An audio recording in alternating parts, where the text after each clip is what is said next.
Yeah, a lean journey. I'm Dave Picket. I'm the owner and GP at Courtney Medical. Was there by myself for many, many years, then joined by other people, now one of five. And I spend half my time in general practice, half my time in rest home care and palliative care, and I have Wednesdays off.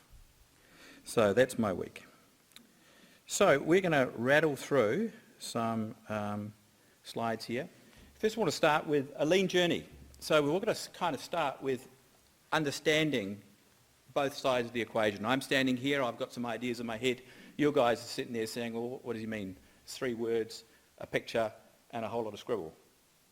That's sometimes where you start, because you have to start to know where you are when you begin this journey for lean. So you've got 3 words at the top. 2 of those words are derived from Old English. One is from Latin and French. A, single. Lean, thin, without waste. Modern business term, lean, incremental change. Daily, incremental, consistent, constant change. 3 customers, us, people who work in the practice, the business, and most importantly, the patients. Journey, derived from French and Latin. Journey has two meanings. First meaning is daily work. Second meaning is travel from A to B in a day. What does that mean? Constant daily work, constant attention to change. Incremental. So what about this picture, this tableau? This tableau is it's meant to try and describe a map, a very old map. Now, the original derivation of a map was something that was a scrap of fabric. You dropped it when you started a race at the games. This is Roman or Greek games, I forget which one. But you dropped it and you never carried it with you. It was no longer useful. It just signalled the start of the race. Pretty much so with our lean journey. Sometimes we know where we want to go to, but we don't have a physical map that we can take with us that is applicable to our entire journey, because we, according to a cartographer's definition of what a map is, it purely describes where you're going. So what do we have on this map? Well, on this map you've got some blue squiggly lines, guesses, river, pretty good guess. We've got some brown things there, guesses, mountains. What about that green circle thing in the middle there with all those lines off of it? Lake? Anybody thought of lake? Actually, this is a 12th century map of the source of the Nile. None of us would have guessed that. Oh well, somebody might have actually stumbled across this. You'd have to work bloody hard to find this, but I had spent some time planning a trip to Sicily, and as part of my journeying, I came across this guy here, Muhammad al-Idris, who was a cartographer and a geographer, and he was employed by the then King Roger II of Sicily, who was a Norman, Viking, travelled, got down there, beat up everybody, took over Sicily. And he was employed for 18 years to create 2 objects. The first object was a silver planisphere, a silver 2-metre disc of the known world. Happens to be, this is the interesting thing, upside down. North is actually downwards. The source of the Nile was known 1,000 years before this picture was made. And yet we have the audacity to say that the source of the Nile was discovered by a Mr. Speak in 1850 something. So my point is, we sometimes have these very crude maps which are known before, which are no longer fit for purpose, but we have to consider that we use what we've got and we start there. So this happens to be the White Nile, not the Blue Nile. The Blue Nile is far more useful to Egypt because that's where all the flooding comes from and that's where all the nutrition comes from. Far more sensible place to start if you're looking for the source of the nourishing Nile, but this happens to be the longest journey. So those are some of the facts about where we start with maps. So where does our journey start? 1997, Courtney Medical started. This is a a bit of a mind celebration for our 21st that was put together by, there are three people on the top there. There's myself on the left, my partner in the middle, and Marika, who's a nurse on the right-hand side. Marika came and went, and it was a nurse, and now she is what we are about to call her our happiness engineer. Now, some people might know what a happiness engineer is, but it's somebody who does all those jobs that nobody wants else to do that makes everybody else happy. Healthcare assistant is what I think people are using that term, but it's the stuff that kind of keeps people moving. Part of it is making these pictures. So we started from zero patients. Day 2 we had 0, day 1 we had 1, and that was my first patient who followed me from a place I'd worked for 4, and he's about to go into a rest home now, that man. So many years later, 17 years later, we have 3,500 people, 12 staff, no one left in 8 years, but clearly that's not the whole story. Actually, one person went to Northland, then went to Australia, came back to us. So we kind of, when she never left. But the point was, we were in the wrong jungle. We were doing the wrong stuff. We had to get past no. We were very efficient. Don't get me wrong, we were very efficient, but we were very efficient at saying no. We were in the centre of Wellington, and demand was there. Even for our small practice, not well publicised, kept below the radar, we still had to say no to 9 individuals or families every single day. Very tiresome for our practice. We had to say no to Cornerstone. We had no space. After probably being there for 10 years, we ran out of space. I thought, well, we'll try and move. But actually, there wasn't much motivation to change in the group of people that were working there. Small people working together. And then there was no move that made financial sense to me, because every time I proposed it, and I proposed it probably 5 times, we came up against the idea that there wasn't a sensible move. So you can see, we had a burning platform. Choices, I'll just rattle straight through there. I chose number 1. I just chose it. My personal choice. Spent ages thinking about it, but I chose to move. We couldn't find a partner. We couldn't sell. Well, we didn't want to sell. I didn't want to just do rest home work alone, and I didn't want to go back to working locuming, moving around. So by 2014, I'd plumbed on a space. We moved from 110 square metres to 450 square metres. We chose it because it had a layout that we could work with, and we chose it because we could impact a clean build right from scratch. So we had that idea in mind. We planned it with the architects preliminary, and then I employed a change manager. Bloody hard man to work with, pissed a lot of people off, but he was the right guy for the job. Fortunately, he got all the blame and left. So you need someone like that. Don't get me wrong. We all laugh about that, but you do need someone like that because you've got to work with these people. So I visited Northcare for a day, had a look at them, and then we presented to the team my ideas, my vision. I did not engage with the vision because there was not enough motivation in the team to engage with the process.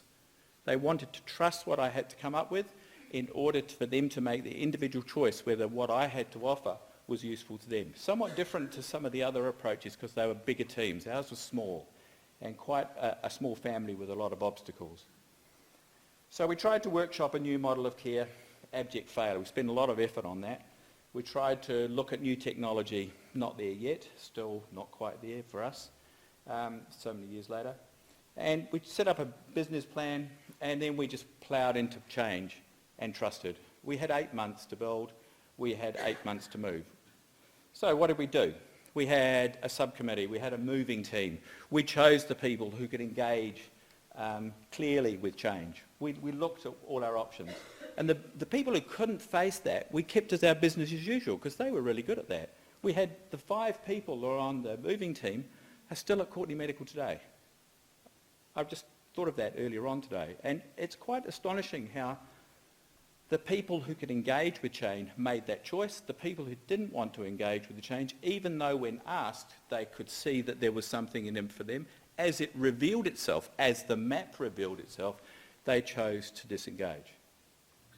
So we had a lot of input to our fit out. We chose a lot of things which had lean principles. We employed more staff. We wrote the checks. And most importantly, you've got to be able to sleep. So we adjusted. We adjusted the budgets, we revised models, we looked at our teams, we shaped staff. Now look at that number, 41 people in over the last 5 years and 17 remain. That was so much change compared to what we had before. And most of those people were in and out, because they were looking for something new in Wellington, but they hadn't done their planning about what they could see we were offering. Our offering was consistent, but when they came to us, simple things like an hour-and-a-half commute from Upper Hutt. And we were desperate to get people, as well as they were desperate for a change. So the people who, and originally that person had a commute of an hour, and then, but you know, there were all sorts of reasons why people chose us and left. So 2015, big open space, all the boxes there, that's all the aircon units, and then we get to an opening later in the year. Note the owner's getting a bit older. So, new space. The most important thing about the new space, everybody gets a window, whereas the old space, only the doctors had the window. Long, narrow building.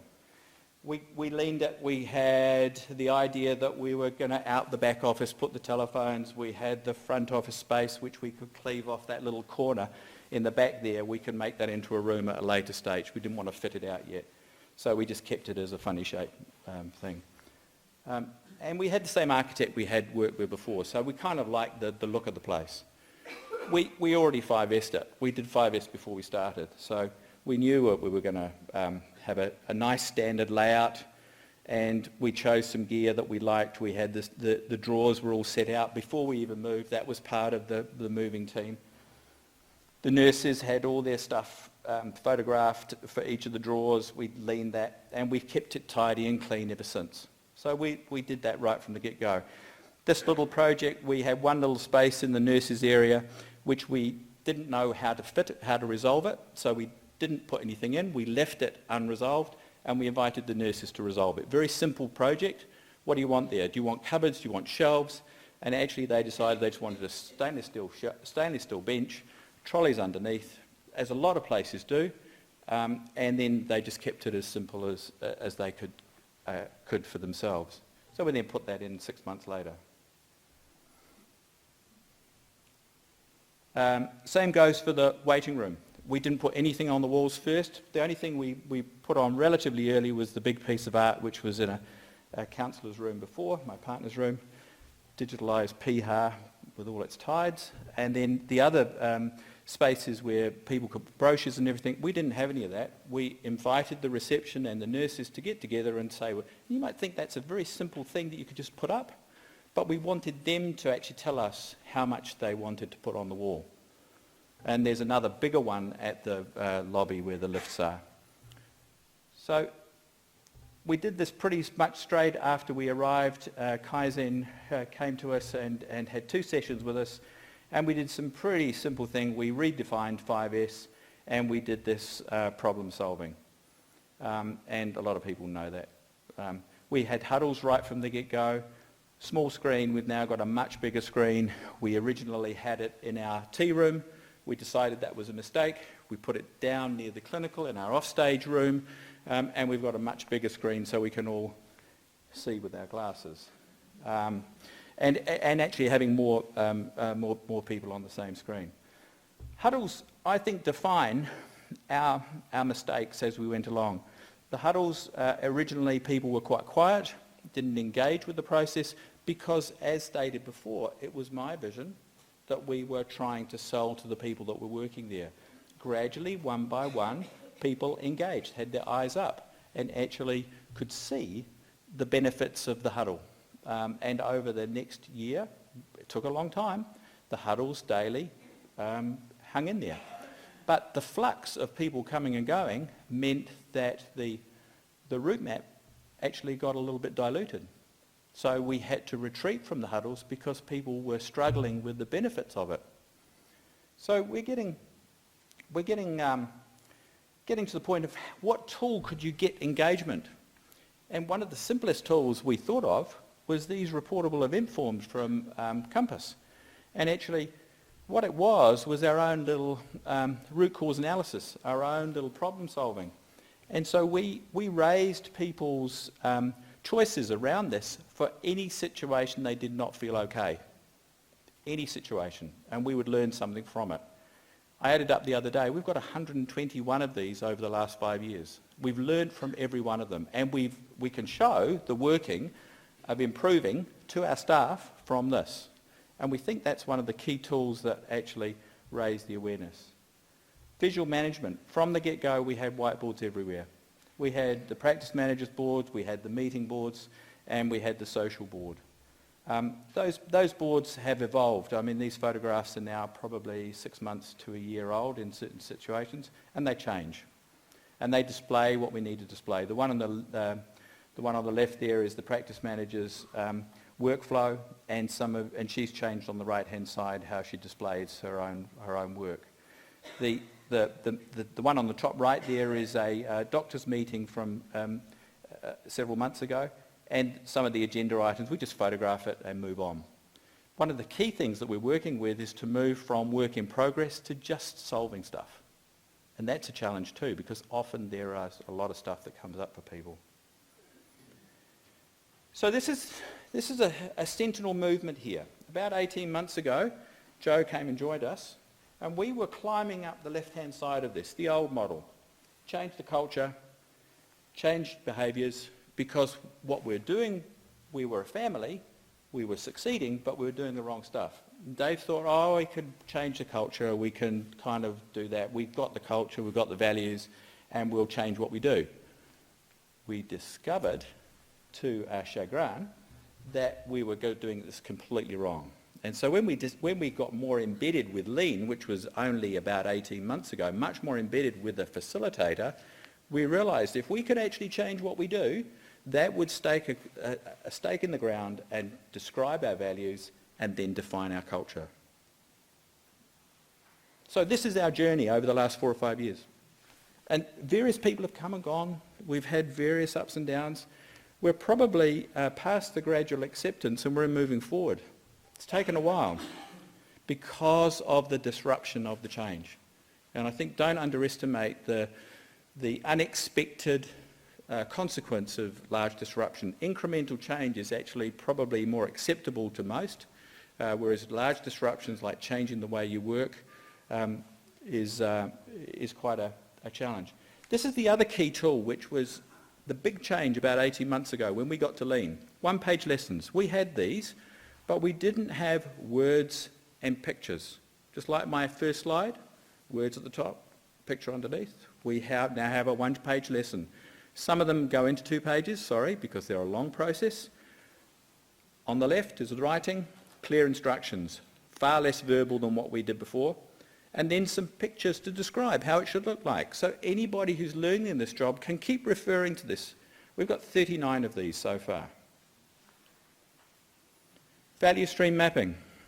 So we kind of know about finding the value for us, our customers, the 3 customers I talked about, the practice, the patients and the staff. And so we chose to value stream map the arrival of a new patient to the finishing of the reception when they leave the appointment. And we have 4 windows in our very large staff room, and we stickered it up with Joe's help. And we then segmented that down and we did work with each of the teams on their role. And we changed it all up again. And a lot of our one-page lessons came from that because it touched so many of our key processes. So the post-its, in my view, are the modern scrap of garment that describes the map. The post-its are now becoming our modern map. And so we've got the value stream mapping, and therefore we're now working with the other things of the flow, the pull, and then the incremental change. We're still working with those. We're still kind of going up and down and sideways with them. This is our swing lanes of how each people gets involved, but it's not, the fact is it's there and it's a reference point, and we can kind of refer back to that as part of our map. And that can intersect with other things that we create. So one of the key pieces that Jo did, and she probably spent, I'm going to hazard a guess, 10 minutes, and this created our work stream for one whole year. She did a 10-minute exercise, and that 10-minute exercise gave 3 post-its to every person in the team, and we made sure everybody had enough time. They were there. It's a big meeting. I think it was like 2 hours, and this was one little exercise we did as part of that introductory session. And we asked them to say, what 3 things would you like to work on at the moment? And people took to this. And then Jo took it all away, and she segmented it into different places, different kinds of words that describe the workflow that we were needed to do. The ticks show what we had completed by the end of that year. There were 2 items that we just could not solve: GP timeliness and the work day of a GP. Just could not solve them. We retreated from GP timeliness with dignity. Honestly, because we have to be respectful that we just could not solve it for every GP. So we have to leave that for dignity. We've documented everything, and we'll come back to it later. We don't need to keep banging on at that if we can't solve it between us. The other thing is the work in progress is the length of day. And there are hopes around that, but we know that that's work that we just have to work out incrementally. It wasn't a quick fix. The beginning of this year, we did 2. I might just show if they were around. No, here I'll go back. So this is one. We did two pieces of work this year. One was I didn't take a photograph of it. Stop, keep, and start. Stop, keep, and start. So we did the same thing, 3 post-its on each of those. And we asked everybody in the team, what do you want to stop, what do you want to keep, and what do you want to start? And from that, we kind of create a whole lot of work. So, disasters, we've had a few. We've had a fire, well, of sorts. The fire alarm went off when we had our opening. We had an earthquake, and we had a flood. The casing on the autoclave, after it had been worked on, was damaged, and we had a big flood. We celebrate. Every Friday at a huddle, we celebrate. We have social events, and we have fun. Lastly, remember the map I showed you? That was a small map, one of 71 maps in a small book that was presented to King Roger II in 1136. It described the kingdom and the areas that were in the known world. Remember the little map I showed you at the beginning? You might be able to pick it out there. The lakes, the tributaries coming up there. The vacuum at the top is the unknown world. We don't know what it exists yet. The silver object has been recreated in 2017 digitally from the 70 maps kept in library. I went and saw it in August. Fantastic. Lean is one heart, one mind, one day at a time.